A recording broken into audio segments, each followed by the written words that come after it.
안녕하세요, 최 팀장입니다. 오늘 영상은 공정증서에 대해서 알아보는 시간을 가져보도록 하겠습니다. 공정증서는 보통 판결문에 준하는 그런 이제 강제집행력이 있는 그런 이제 서류에 해당이 됩니다. 그래서 공정증서에는 원인 서류에 따라서 이제 크게 세 가지로 분류가 될 수가 있습니다. 하나는 약소거음을 이제 원인 서류로 하는 약소거음 공정증서가 있고, 또 하나는 차용증을 원인 서류로 하는 차용증 공증이 있는데, 그거는 인정서라고 합니다. 인정서.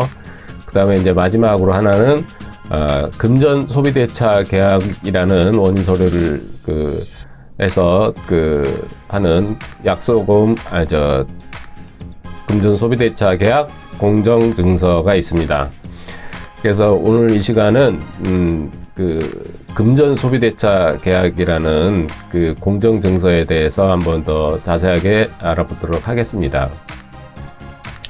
보통 이제 공정증서는 금전 거래를 이제 할 때 보통 뭐 차용증도 쓰고 뭐 지불각서도 쓰고 이렇게 이제 서류를 주고받고 이제 금전 거래를 하는 게 이제 일반적인데, 만약에 이제 채무자가 돈을 빌렸을 때 갚지 않았는 그런 이제 상황이 발생이 되게 된다 그러면은 보통 이제 법정에 가서 뭐 지급 명령을 받는다든가 아니면은 민사 소송을 거쳐서 집행 권한을 받게 되는 경우가 거의 대부분이죠. 근데 이제 이런 절차를 생략을 하고 바로 강제 집행력을 얻을 수 있도록 하는 게 이제 공정증서의 가장 큰 효력 중에 하나라고 이제 말을 합니다. 그런 효력을 갖고 있는 게 금전 소비대차 계약에 의한 공정증서가 거기에 해당이 되겠습니다.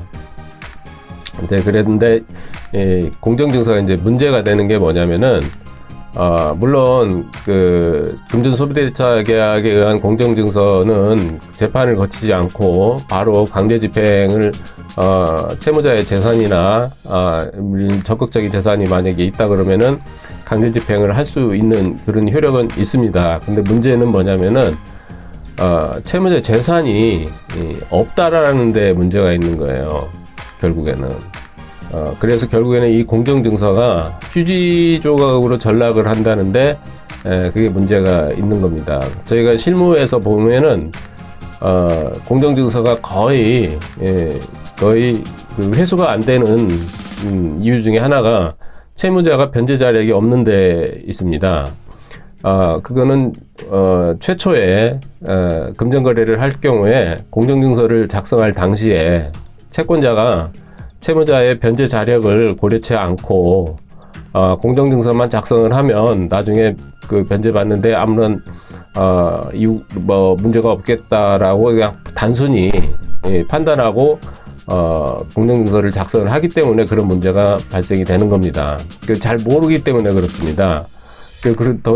더더군다나 변호사 사무실에서 그런 거에 대해서 별로 이렇게 설명이나 그런 걸 해주지를 않습니다. 결국에는 거기는 이제 수수료만 받고 작성해주고 도장만 찍으면 그만이기 때문에 나중에 이제 공정증서를 가지고서 뭐 어떻게 해야 되니 만에 뭐 이런 얘기 구구절절 얘기를 안 해줍니다.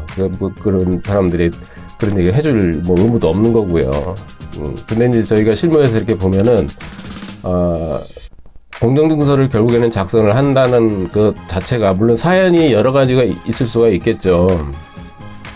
공정증서를 작성하는 사연이 단순한 게 돈을 이렇게 빌려주고 이런 사연만 있는 거는 아니겠지만은, 통상적으로 가장 많은 이유 중에 하나가 이제 금전관계인데, 채권자가 채무자에게 돈을 빌려주거나 이렇게 할 때에 채무자의 신용이나 또는 재산 유무라든가 이런 거를 정확하게 알아보지를 않고 단순히 그냥 돈을 빌려주고 그거를 이제 담보를 하기 위해서 공증인가 사무실, 변호사 사무실에 가서 공정증서를 작성을 하고 그 공정증서를 이제 가지고 있다가 나중에 채무자가 변제를 하지 않았을 경우에 강제집행을 한다. 채무자의 재산에 대해서 이런 정도만 알고 계시는 거예요. 근데 채무자의 재산이 있어야 강제집행을 하는 거죠. 재산이 없는데 그걸 어떻게 강제집행을 합니까? 그러니까 결국에는 돈 빌려주고 휴지 조각 하나 딸랑 들고 있는 격밖에는 안 되는 겁니다. 결국에는 추심을 할 수가 없어요. 그리고 그걸 거꾸로 역으로 생각을 해보면은 채무자가 개인한테서 돈을 빌릴 때에는 이 제도권 내에서 돈을 빌릴 수가 없기 때문에 채무자가 재산이 없어서 담보 여력도 없고 제도권 내에서 돈을 빌릴 수 있는 형편이 안 되기 때문에 개인한테 돈을 융통한다라고 보시면 되는 겁니다. 그러는 돈은 떼기가 상당히 쉬워요. 나중에 더더군다나 뭐 좋은 직장을 만약에 가지고 있다, 예를 들면 그렇다고 그러면 뭐 자기가 금융권이라든가 이런 데에서 뭐 자기 신용을 담보로 해서 돈을 빌리던 뭘 하든 이렇게 쉽게 돈을 제도권 내에서 돈을 빌릴 여력이 될 텐데 그렇지를 못하기 때문에 개인 인맥이나 그런 데를 활용을 해서 돈을 빌릴 수밖에 없는 형편이 되는 겁니다. 그런 돈은 조금만 삐끗하면 돈은 금방 떼이게 돼 있습니다. 결국에는 그래서 공정증서만 작성을 하는 게 능사는 아니다라는 얘기예요. 결국에는 돈 빌려주고 휴지 조각 하나 달랑 들고 있는 격밖에는 안 됩니다. 그래서 차후에라도 이렇게 그 금전관계를 하실 때에 공정증서가 그게 그 채권을 담보를 하지 않는다. 절대 담보하지 않습니다. 공정증서 뭐 갖고 있는다고 그래서 그게 해결이 되지를 않기 때문에 채무자의 재산이 없으면은 그 공정증서 아무 필요가 없거든요. 강제집행을 할 재산이 없는데 뭘 강제집행을 합니까? 그리고 결국에는 제가 조사를 해보면은 채무자의 뭐 신용 상태도 뭐 거의 채무불이행 상태가 많고, 이게 쉽게 말씀을 드리면 신용불량자가 거의 대부분이에요. 그 결국에는 신용 상태가 안 좋다는 얘기거든요. 제가 아까 서두에도 말씀드리다시피 은행권에서 제도권 내에서 빌릴 수가 없는 상태라는 얘기예요. 그 자체가. 그렇기 때문에 개인적인 인맥을 활용을 해서 이제 뭐 돈을 빌릴 수밖에 없는 처지에 이른 격께는 되지 않는다라는 겁니다.